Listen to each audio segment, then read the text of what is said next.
बच्चों देखते हैं example 6.4। In a ballistic demonstration, a police officer fires a bullet of mass 50 gram with speed 200 meter per second on soft plywood of thickness 2 centimeter. The bullet emerges with only 10% of its initial kinetic energy. What is the emergent speed of the bullet? बच्चों ballistic demonstration में firing वगैरह को study किया जाता है, तो यहाँ पर भी वही गिवन है कि एक पुलिस ऑफिसर फायर करता है। बुलेट का मास 50 ग्राम हमें गिवन है, उसकी स्पीड 200 मीटर पर सेकेंड गिवन है। सी टेबल 6.2, ये जो वैल्यूज़ हैं बच्चों ये यहाँ इस टेबल से डायरेक्ट ली गई हैं। टिपिकल काइनेटिक एनर्जीज में हम देखें तो ये बुलेट यहाँ पर ये किलोग्राम में कन्वर्ट कर लिया गया है 50 ग्राम को, और ये 200 मीटर पर सेकेंड ये उसकी बुलेट की स्पीड गिवन है। तो वही यहाँ पर वैल्यूज़ ये यूज़ की गई हैं। यहाँ हमें ये गिवन है कि इमर्जिंग एनर्जी जो है जिस टाइम पर वो इस शीट को पेनिट्रेट करके दूसरी साइड से निकलती है बुलेट, उस टाइम पर उसकी जो काइनेटिक एनर्जी है वो पहले का से 10% रह जाती है। मीन्स 90% एनर्जी का लॉस हो चुका होता है। तो अब हमें ये बताना है कि इस 10% की काइनेटिक एनर्जी के लिए उसकी जो स्पीड है वो कितनी होगी। मीन्स जिस टाइम पर वो दूसरी साइड से निकल रही है बुलेट, तो उस टाइम पर उसकी स्पीड क्या है। मीन्स बुलेट की इमर्जेंट स्पीड जो है वो क्या है। बच्चों यहाँ क्वेश्चन में जो हमें वैल्यूज़ गिवन है वो हमने नोट कर ली हैं। हमें बुलेट का मास गिवन है 50 ग्राम, इसको हमने कन्वर्ट कर लिया है किलोग्राम में बाय डिवाइडिंग 1000, तो ये 5 × 10⁻² किलोग्राम आ गया है। हमें बुलेट की इनिशियल स्पीड भी गिवन है, ये हमें गिवन है 200 मीटर पर सेकेंड। बच्चों क्या है ये क्वेश्चन में कि इस तरह से हम मान लेते हैं कि ये प्लाईवुड शीट है और यहाँ ये बुलेट इसको हिट करती है, तो पहले उसकी स्पीड है हिट करते टाइम 200 मीटर पर सेकेंड, और फिर वो इधर से निकल जाती है बुलेट। यहाँ की स्पीड हमें फाइंड करनी है कि ये कितनी होगी। यहाँ इसकी काइनेटिक एनर्जी हम मान लेते हैं कि ये KI है, 12 mv² से हम इसको फाइंड कर सकते हैं।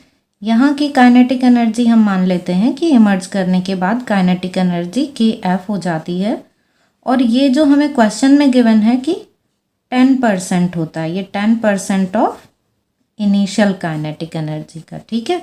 Final kinetic energy initial kinetic energy की 10% ही बचती है जब वो इधर से इमर्ज होती है। 90% एनर्जी का लॉस हो चुका होता है इसके पेनिट्रेशन में ही। तो अब हम यहाँ पर काइनेटिक एनर्जी फाइंड कर लेते हैं, ये वाली, ठीक है। तो KI = 12 mvi²। यहाँ 1/2 मास हमारे पास कितना है 5 × 10⁻² किलोग्राम, और ये इनिशियल स्पीड है 200 का स्क्वायर करना है तो हम इसको 2 टाइम्स लिख लेते हैं। यहाँ जस्ट हम इसको सॉल्व करते हैं तो ये हमारे पास आ जाता है 1000 जूल, ठीक है। ये काइनेटिक एनर्जी हमारे पास आ गई 1000 जूल। यहाँ पर हम 2 से इसको डिवाइड करेंगे तो ये 100 आ जाएगा, और ये 100 और ये 10⁻² ये एक दूसरे से कैंसिल हो जाएंगे। 5 की मल्टीप्लाई जस्ट 200 में करेंगे तो 1000 आ जाएगा। तो ये इनिशियल काइनेटिक एनर्जी आ गई यहाँ इस पोजीशन में। अब हमें फाइनल काइनेटिक एनर्जी चाहिए, तो final kinetic energy 10% of initial, तो 10% ऑफ 1000, ठीक है। तो ये हमारे पास कितना आ गया 1000 का 10% मीन्स ये आ गया 100 जूल। अब हमारे पास फाइनल काइनेटिक एनर्जी है, तो उसकी हेल्प से हम ये फाइनल वेलोसिटी उसकी फाइंड कर सकते हैं। तो 12 mv² = KF, ये KF है ना फाइनल काइनेटिक एनर्जी। यहाँ पर हम वैल्यू रख देते हैं इसकी 100 जूल। अब यहाँ से जस्ट हमको VF ये काउंट करना है, तो VF का स्क्वायर = 200/m मीन्स 200/m की वैल्यू 5 × 10⁻², इससे डिवाइड किया, ये आ गया 40 और ये ऊपर आकर प्लस हो जाएगा। तो VF² की वैल्यू 40 × 10⁻²। हम इसको ऐसे भी लिख सकते हैं 400 × 10, तो यहाँ से VF की वैल्यू आ जाएगी अंडर रूट 400 इंटू 10। अब 400 का स्क्वायर रूट हमें पता है कि 20 होता है, बस हमें जस्ट 10 का स्क्वायर रूट यूज़ करना है। अब 10 का स्क्वायर रूट भी हमको जनरली लर्न ही हो जाता है, तो 20 इंटू 3.16 इसके अराउंड ये वैल्यू होती है अंडर रूट 10 की। यहाँ इसकी मल्टीप्लाई कर देते हैं तो ये आ गया हमारे पास 63.2 मीटर पर सेकेंड। ये VF की वैल्यू आ गई बच्चों 63.2 मीटर पर सेकेंड। तो यहाँ इमर्जिंग वेलोसिटी, इमर्जिंग स्पीड जो है बुलेट की ये वाली, ये यहाँ आ जाती है 63.2 मीटर पर सेकेंड। अब बच्चों हमने यहाँ पर देखा कि काइनेटिक एनर्जी का लॉस हमें ये गिवन है कि 90% हो गया, 10% बचती है ना बस, मीन्स काइनेटिक एनर्जी जो है वो 90% उसका लॉस हो जाता है, लेकिन जो स्पीड है, स्पीड का लॉस 90% नहीं होता। तो हम ये भी कैलकुलेट कर सकते हैं कि स्पीड कितने परसेंट रिड्यूस हो गई है। कैसे कैलकुलेट कर सकते हैं, 200 से हम इसे माइनस कर दें तो हमारे पास आ जाएगा कि कितनी स्पीड रिड्यूस हुई, फिर हम उसका परसेंटेज देख लेंगे 200 के साथ कि वो स्पीड 200 के कितने परसेंट है। तो जब हम इसको ऐसे सॉल्व करते हैं कि 200 से इसको माइनस कर देते हैं और फिर देखते हैं कि वो 200 का कितने परसेंट है, तो ये हमारे पास आता है 68.4% ऐसे कैलकुलेट करके। ठीक है, तो 68.4% यहाँ पर ये जो स्पीड है इसकी ये रिड्यूस हो जाती है। जो काइनेटिक एनर्जी जब रिड्यूस होती है 90%, तो जो उसकी स्पीड है, फाइनल स्पीड, वो इनिशियल स्पीड का इतने परसेंट रिड्यूस हो जाती है। ये क्या है, ये रिड्यूस्ड स्पीड है कि इतने परसेंट रिड्यूस हो गई। वैसे हमें जस्ट यहाँ तक कैलकुलेट करना था, ये आंसर आ गया। ये जस्ट हमने ये देखा कि वेलोसिटी में कितने परसेंट की कमी आती है अगर एनर्जी में 90% की कमी आ रही है तो बच्चों अब देखते हैं next example. Example 6.5, a woman pushes a trunk on a railway platform which has rough surface. She applies a force of 100 Newton over a distance of 10 metre. बच्चों यहाँ पर हमें गिवन है कि एक रेलवे प्लेटफॉर्म पर एक वुमेन एक ट्रंक को पुश करती है और जो रेलवे प्लेटफॉर्म की सरफेस है वो रफ है, मीन्स वहाँ पर फ्रिक्शन भी है।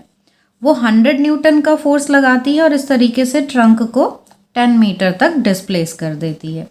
तो यहाँ पर हमें ये कांस्टेंट फोर्स की वैल्यू गिवन है फॉर डिस्टेंस 10 मीटर।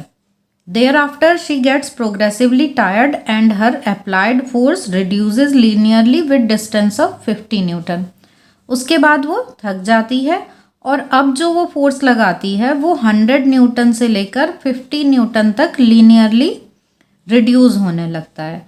ठीक है, तो अब जो नेक्स्ट 10 मीटर डिस्टेंस कवर करती है, जो ट्रंक अगले 10 मीटर डिस्प्लेस होता है, उसके लिए जो फोर्स है वो 100 से लेकर 50 न्यूटन तक डिक्रीज हो जाती है linearly. The total distance through which the trunk has been moved is 20 metre. Plot the force applied by the women and frictional force which is 50 newton versus displacement.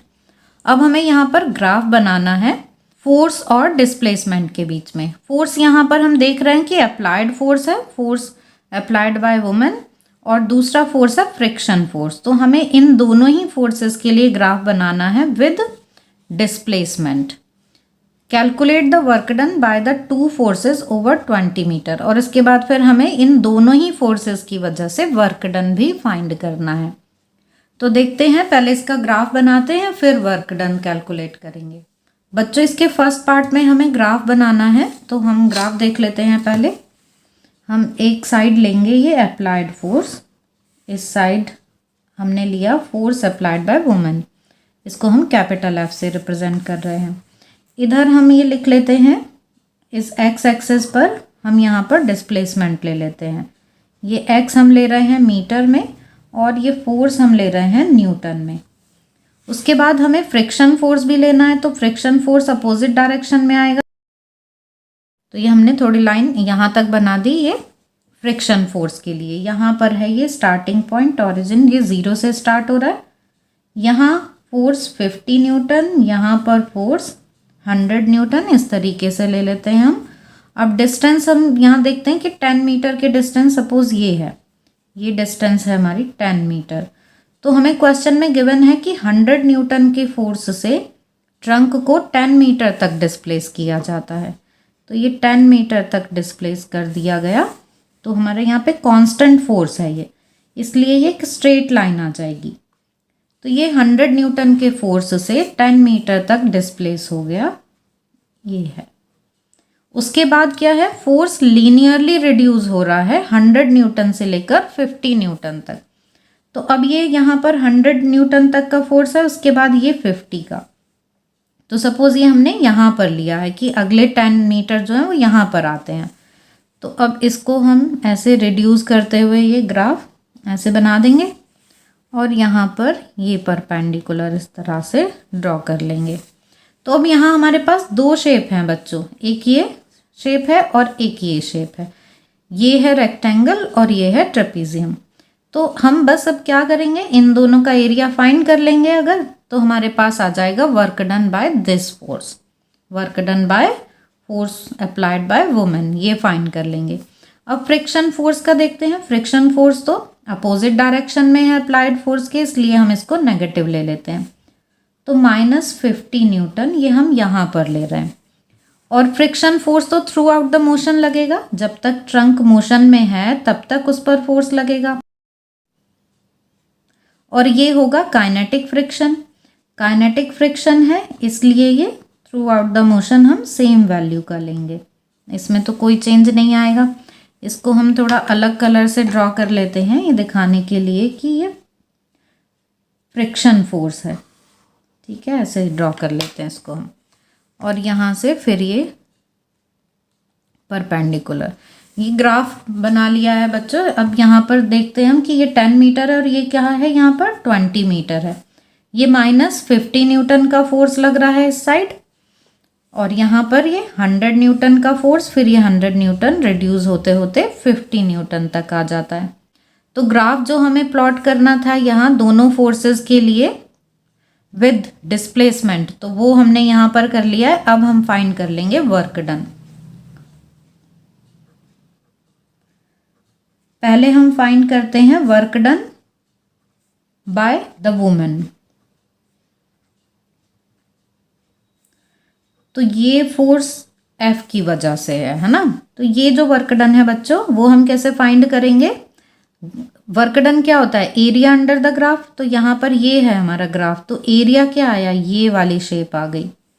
और इसको हम 2 पार्ट्स में divide कर ले रहे हैं कि area of this rectangle and area of trapezium. तो क्या है, यहाँ पर हम लिख लेंगे एरिया ऑफ रेक्टेंगल, इसको हम नाम दे देते हैं कि ये यहाँ पर हमारी जो शेप है इसको हम 1 नाम दे देते हैं ऐसे, इसको हम 2 लिख देते हैं और इस पार्ट को हम 3 लिख देते हैं।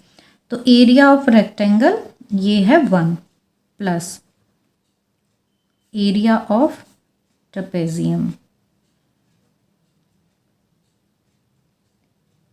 ये है यहाँ पर 2, ठीक है।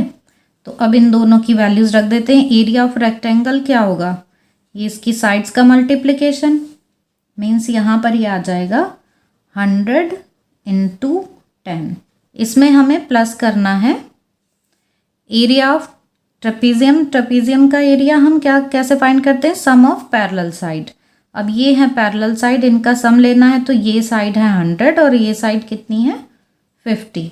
तो sum of parallel side 100 + 50 into distance between them, ये डिस्टेंस कितनी है, ये भी 10 मीटर की ही है। तो यहाँ पर इनटू 10 और अपॉन 2। तो अब इसको सॉल्व करना है जस्ट, तो ये यहाँ पर हमारे पास आ गया 1000, यहाँ पर 150 का हाफ 75 और इसमें मल्टीप्लाई, तो ये 750 आ गया। इस तरह से ये आ गया 1750। तो work done by the women ये कितना आ गया 1750 जूल, ठीक है, इतना वर्क आ गया वर्क डन बाय वुमेन। अब हम देखते हैं work done by friction force. Work done by friction force, तो फ्रिक्शन की वजह से वर्क डन, तो यहाँ पर हम इसको ऐसे एफ लिख लेते हैं, यहाँ ये स्मॉल एफ ऐसे लिख लिया हमने, ये फ्रिक्शन फोर्स है, काइनेटिक फ्रिक्शन है ये।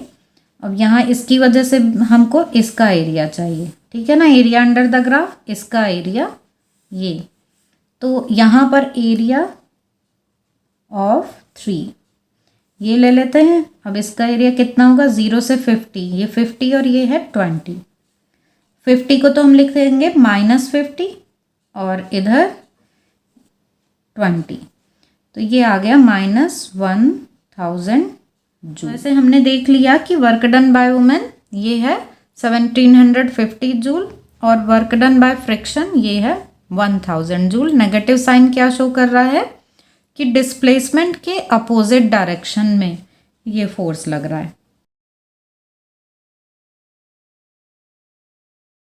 तो बच्चों आई होप कि आपको ये दोनों एग्जाम्पल समझ में आ गए होंगे। फिर भी आपके कोई डाउट्स हो तो आप कमेंट सेक्शन में पूछ सकते हैं।